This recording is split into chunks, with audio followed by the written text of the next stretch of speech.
Hello friends, welcome back to my channel earth mom Dehradun. तो डब्बा के कल के व्लॉग के ऊपर मैंने ऑलरेडी सेपरेट एक वीडियो बना दी है जिसमें मैंने डब्बा को अप्रिशिएट किया है उनके गुड कॉज के लिए, लेकिन उसी के साथ साथ बहुत सारी चीज़ें प्रॉब्लमेटिक भी हैं, उन पर भी डिस्कशन करना बहुत ज़्यादा ज़रूरी है। डब्बा ने एक बहुत अच्छा इनिशिएटिव लिया, लेकिन मेरी शिकायत ये है कि उस इनिशिएटिव में उन्होंने अपने भैया भाभी को इंक्लूड क्यों नहीं किया।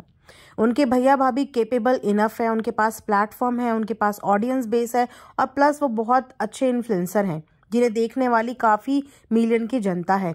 तो जहाँ पे एक अच्छे कॉज के लिए डब्बा ने ये इनिशिएटिव लिया, उसके लिए उन्होंने अपने भैया भाभी से इससे रिगार्डिंग बात क्यों नहीं की। अगर वो वाकई में उनसे उनकी हेल्प करना चाहती थी, वाकई में उनके लिए कुछ करना चाहती थी, मैं यहाँ पे डब्बा के इंटेंशंस पे बिल्कुल भी डाउट नहीं कर रही हूँ। उन्होंने अपने एंड पे किया, ये बहुत अच्छी बात है, लेकिन इस चीज़ के लिए वो अपने भैया भाभी को भी कन्विंस कर सकती थी। एंड आई थिंक उनकी भाभी इस चीज़ से ज़्यादा अच्छे से रिलेट करती, क्योंकि वो भी अभी न्यूली मदर बनी है और एक मदर दूसरी मदर का दर्द बहुत अच्छे से समझ सकती हैं। जब इनकी भाभी अलग अलग प्रोडक्ट्स के प्रमोशंस कर सकती हैं, कोलैब्स कर सकती हैं, आए दिन किसी हेयर प्रोडक्ट का एडवर्टाइजमेंट कर सकती हैं, तो वहाँ पे अगर आप बिना अपनी किसी स्वार्थ के किसी के लिए हेल्प के लिए वो चीज़ें करो तो वो बहुत ज़्यादा फायदेमंद होता आई थिंक उन लोगों के लिए।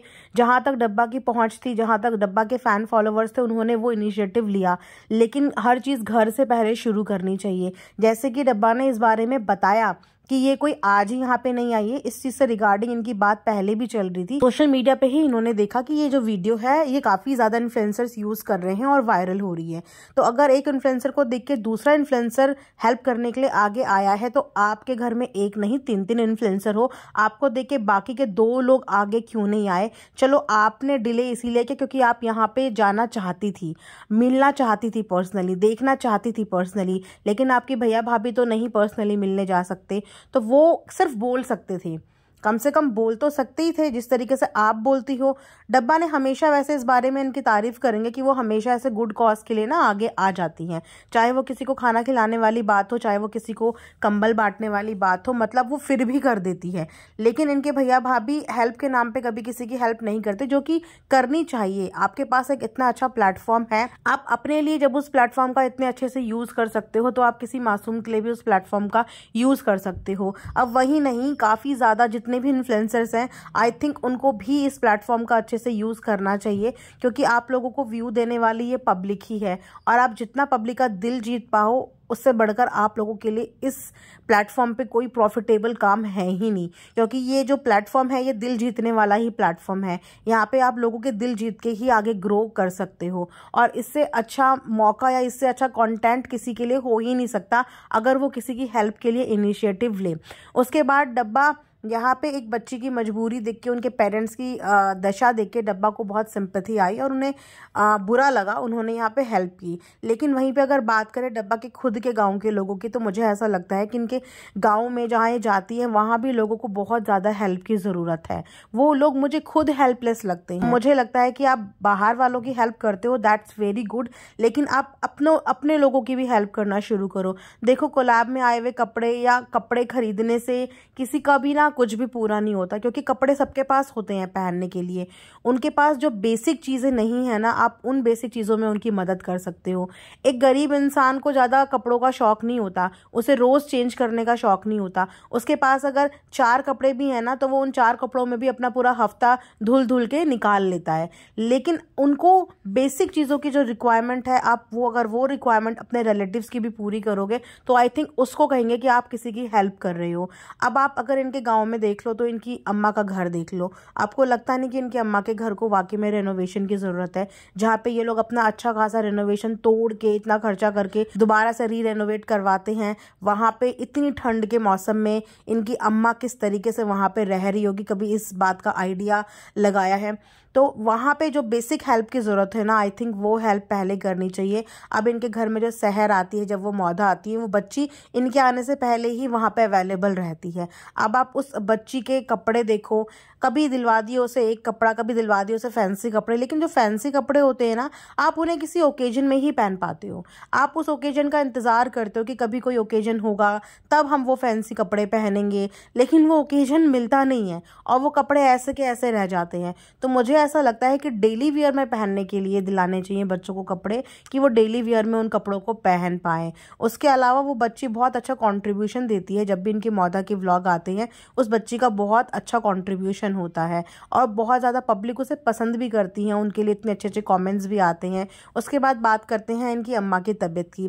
तो अम्मा की तबीयत ख़राब चल रही है, मतलब इतनी ख़राब चल रही है कि आज से पहले कभी भी उनको डब्बा की गोद में लेटे हुए नहीं देखा था, लेकिन इस बार कार में वो डब्बा की गोद में लेटी हुई थी।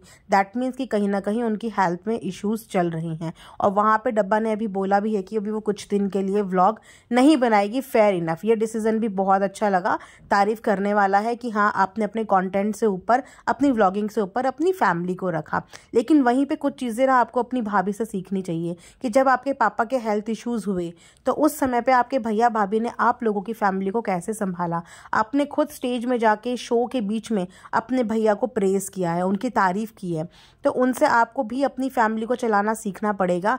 आपके भैया ने आप लोगों को कभी भी डिसअपॉइंट नहीं किया, आपकी भाभी ने आप लोगों को कभी डिसअपॉइंट नहीं किया, अपनी रिस्पॉन्सिबिलिटी से वो कभी नहीं भागे।